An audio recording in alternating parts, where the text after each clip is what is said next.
आज की वीडियो दोस्ती के नाम। गाइस, क्या होती है सच्ची दोस्ती, ये आज मैं सिर्फ आपको बताऊंगा नहीं, दिखाऊंगा भी।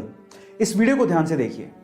एक लड़का है जो अपने ब्लाइंड दोस्त को यानी अंधे दोस्त को फुटबॉल के मैच में ले गया, क्योंकि उसे फुटबॉल का बहुत शौक था। अब वहां पर ना सिर्फ उसे वो ले गया, मैच में क्या चल रहा है वो उसे बता भी रहा है। और गाइस, अपनी दोस्त की आंखों से वो अंधा दोस्त मैच के मजे ले रहा है, मैच को एंजॉय कर रहा है। अब इससे ज्यादा सच्ची दोस्ती की परिभाषा मैं क्या ही दूं। गाइस, अपने दोस्तों के साथ, स्पेशली अपने सच्चे दोस्त के साथ इस वीडियो को जरूर शेयर करिएगा।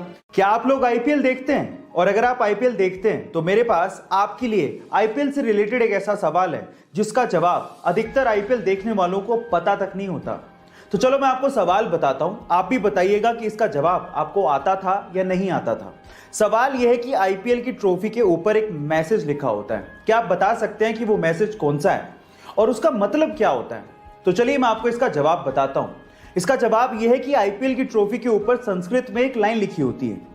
वो लाइन है यत्र प्रतिभा अवसरा प्राप्नोति ही, और उसका मतलब होता है यहां प्रतिभा अवसर प्राप्त करती है। क्या इसके पहले तक ये फैक्ट आपको पता था? और अगर नहीं पता था तो चैट सेक्शन में जरूर लिखिएगा। और पंकज त्रिपाठी, आज के समय उन्हें कौन नहीं जानता है, एक्टिंग इंडस्ट्री में एक बहुत बड़ा नाम है।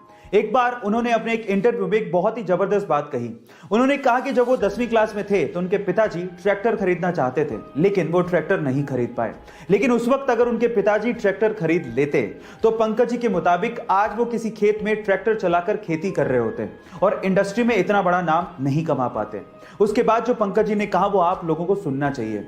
उन्होंने कहा कि जिंदगी में कभी कभार हमें अगर कोई चीज नहीं मिलती तो उस वक्त उसका मलाल होने लगता है, लेकिन बाद में आगे चलकर समझ में आता है कि उस वक्त जो हुआ वो ठीक ही था। इसलिए जिंदगी अगर आपको हरा रही हो तो आप समझ लीजिएगा कि आपके साथ कुछ अच्छा होने वाला है। आपको पंकज जी की बात सुन के कैसा लगा चैट सेक्शन में जरूर लिखिएगा। और दुनिया के 4 अरबपतियों की 4 मोस्ट पावरफुल हैबिट्स में से हैबिट नंबर 3 मैंने ली है दुनिया के सबसे युवा अरबपति और फेसबुक, व्हाट्सएप और इंस्टाग्राम के ओनर मार्क जकरबर्ग से। वो ये कहते हैं कि मैं हमेशा अपने आप को चैलेंज देने में बिलीव रखता हूं। मुझे कोई फर्क नहीं पड़ता दूसरे लोग क्या कर रहे हैं, और अपने आप को चैलेंज देने के बाद मैं उसको पूरा करने के लिए जी जान लगा देता हूं। रिसेंटली उन्होंने अपने आप को चैलेंज दिया है कि वो हर दिन 1 मील दौड़ेंगे, हर एक वीक में एक बुक को पूरा करेंगे और चाइनीज लैंग्वेज मैंडरिन को सीखेंगे। मेरा सवाल आपसे यह है कि आप में से कितने लोग अपने आप को चैलेंज देते हैं और उसे पूरा करने में अपना पूरा दम लगा देते हैं? सो गाइस, बाकी बची हुई हैबिट के लिए मुझे फॉलो करना मत भूलिएगा। मिलते हैं अगले वीडियो में।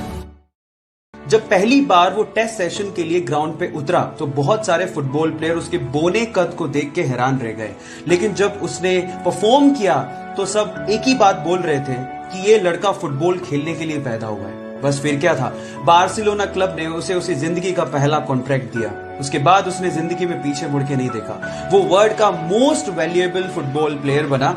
इसके अलावा वो हाईएस्ट पेड फुटबॉल प्लेयर भी बना। उसका नाम है लियोनेल मेसी। गाइज, एक बार किसी रिपोर्टर ने उससे पूछा कि उसकी ओवरनाइट सक्सेस का राज क्या है, तो उसका जवाब आप लोगों को सुनना चाहिए। उसने कहा कि इस ओवरनाइट सक्सेस के पीछे 17 साल 114 दिन की कड़ी मेहनत है, उसके बाद वो यहां तक पहुंचा।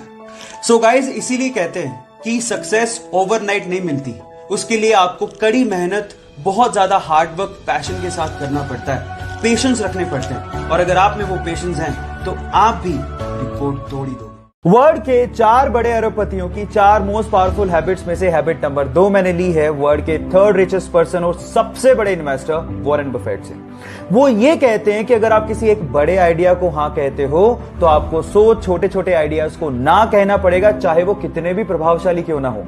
हर इंसान एक ही समय में बहुत सारी चीजों पे फोकस नहीं कर सकता, इसीलिए किसी एक आइडिया पर फोकस करना तो इंपॉर्टेंट है ही, बाकी चीजों से अपना ध्यान हटाना भी उतना ही ज्यादा इंपॉर्टेंट है। इसीलिए वो अपने पूरे दिन में 80% समय में बुक्स पढ़ते हैं और बाकी समय में अपने प्रोफेशनल ग्रोथ पे ध्यान देते हैं। बस इससे ज्यादा कुछ नहीं। बाकी बची हुई हैबिट्स के लिए मुझे फॉलो करना मत भूलेगा। मिलते हैं अगले वीडियो में।